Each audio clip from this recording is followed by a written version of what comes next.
দেখ কলিজাগুলোকে ফেলে দে। ওরে বাবা রে, এই আমার গায়ের এতগুলা পানি কেন মারলা? শরীরটা ভিজে গেল না? বেশ করেছি আমি, চুপ করো তুমি। একে তো অন্যায় করেছো, দ্বিতীয়ত আমাকে বকছো, বেশি সাহস। হ্যাঁ আমার অনেক সাহস, তোমার সমস্যা। কিন্তু আরে এগুলা তো দেখি কলিজা, কিন্তু কলিজাগুলা কেন ফেলে দিলা? ওইটা গরুর কলিজা, ওইটা খেতে আমার পছন্দ না, সেজন্য ফেলে দিয়েছি।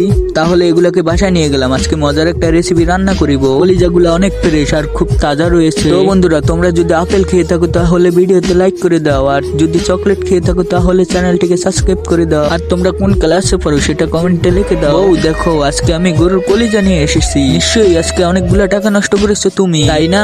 আরে এগুলা তো আমি পুকুরের জল থেকে কুড়িয়ে পেয়েছি। ঠিক আছে যাও তাহলে ভালো করে নিয়ে রান্না করো। প্রথমে কলিজাগুলোকে ভালো করে পানি দিয়ে ধুয়ে নিতে হবে, তারপরে বিভিন্ন মশলাগুলোকে সুন্দর করে কেটে নিতে হবে। এবার সেই কাঁচা সবজিগুলোকে কলিজার উপরে দিয়ে দিতে হবে, তারপর ভালো করে একটু মাখিয়ে নিতে হবে। এখন 10 মিনিটের মতো রান্না করতে হবে, তাহলে আজকের রেসিপিটা তৈরি হয়ে যাবে। আরে দেখো আমার তো রান্না হয়ে গেছে। কেমন হয়েছে?